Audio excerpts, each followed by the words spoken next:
Hello everyone. So the finale of The Boys season 3 just aired today. So this is going to be my review for all of season 3. I'm going to keep it spoiler free so you can jump in and watch it. But it is 8 episodes long. You'll find it on Amazon Prime, and each of the 8 episodes are kind of really close to the hour mark, if not just a little bit longer than that. So there is a lot of content to dive into in this season.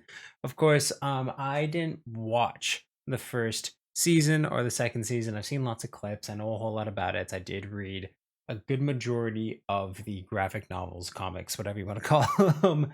So I do know what was kind of supposed to take place in the universe, and I have a good idea of what came in the first seasons before this. But I wanted to watch this because I love Jensen Ackles. I love Supernatural, so I wanted to get into this and see what he was going to bring to the character of Soldier Boy, or douchebag Captain America, if you will. So yes, now that all 8 episodes are done, let me get into my review for season 3 of The Boys on Amazon. So again, right off the bat, so this show and kind of this universe has always been a little too much for me in terms of it not having a filter a lot of the times. I do feel like, again, when it comes to the underlying story, the underlying universe, I do find that it's just so real in a lot of ways and very grounded. And I do think a lot of superpowered people would go down the route of course, what a lot of soups do in this universe, in this show.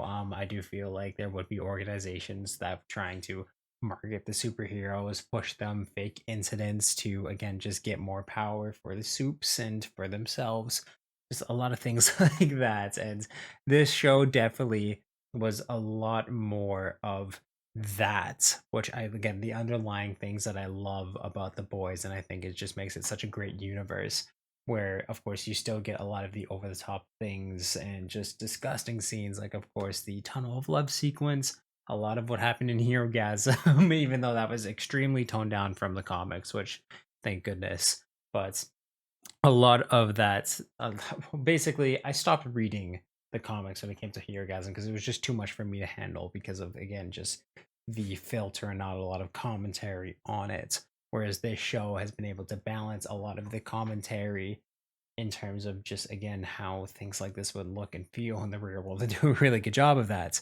They have that in this show, and it's again less of that crazy over the top really hard to watch things, and just a lot of story and very amazing universe building, character degradation a lot of the time too, where a lot of the characters, mainly Huey and Butcher, broke my heart this season when it came to kind of where they took their characters, their stories, and what they felt like they had to do to make life better, not only for themselves, but of course the greater of humanity, and how that differed from Frenchie, Kimiko, all of these other characters that we've grown to love. Starlight as well, Maeve.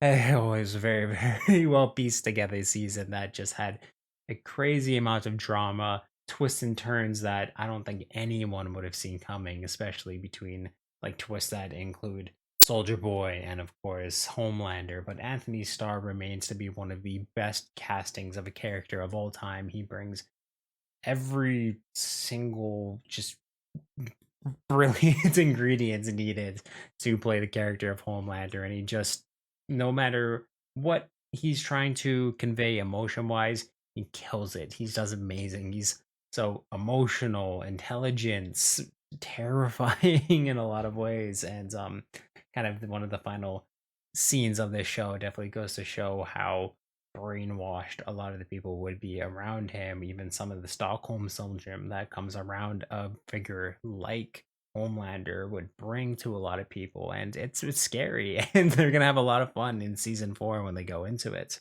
Of course, Carl Urban remains one of the, again, just another stellar choice of, I mean, all the casting in this show has been absolutely fantastic, and all the acting is brilliant. But yeah, Carl Urban, Anthony Starr were definitely highlights this season, and same thing with Jensen Ackles. He was absolutely fantastic as Soldier Boy, and just brought so much of that, again, just asshole energy to what the character needed to be. And there's amazing just twists with his character, amazing just pushing forward and world building with his character too. And yeah, I've just found that they used him absolutely brilliantly, actor wise and character wise. There's just so much to dissect when it comes to this season, and I don't want to go too much into it spoiler wise. But Frenchie and Kimiko have an amazing, absolutely amazing just relationship, and their screen time is, I mean, it breaks my heart a lot of times, but they're just definitely one of the best duos in TV right now. Absolutely love watching them on screen. Starlight and Huey have a lot of hashing outs that, again, adds to just so much of the relationships in this show and so much of the trauma and drama that they're able to bring into it. MM definitely takes a big step up this season and has a lot to do and flesh out with his character that's involve, again, him fighting Soups and also to taking a step back and trying to raise a daughter through all of this as well. They have some amazing commentary when it comes to that. Even to just the shakeup of Vought and political campaigns around Dakota Bob and things like that have very, very good storylines that's going to play a big part in season 4 that I'm very, very excited for. And yeah, I can't wait to see how they're going to be able to play out with a lot of, again, just the politics, Vought, how just the whole power dynamic is going to change. Extreme, like extreme change is coming to this show for season 4. I'm very, very excited to see how, again, they're going to be able to, the boys are going to be able to combat this, because yeah, the events, and especially the events in the finale, which was a stellar finale. Same thing with episode 7, the penultimate episode, was one of the best episodes of TV that I've seen in a long, long time, just because of, again, how greatly paced and written this season was. But so much is just going to like reshape the landscape, the relationships, a whole lot of what this show is going to be. The stakes are very, very high now from what they've set up. So again, season 4 is going to be wicked when it finally comes out, and I'm very, very excited for it because this was amazing, like kind of climaxes in a lot of certain ways, and also to a lot of just absolutely brilliant pacing setup for what's next to come.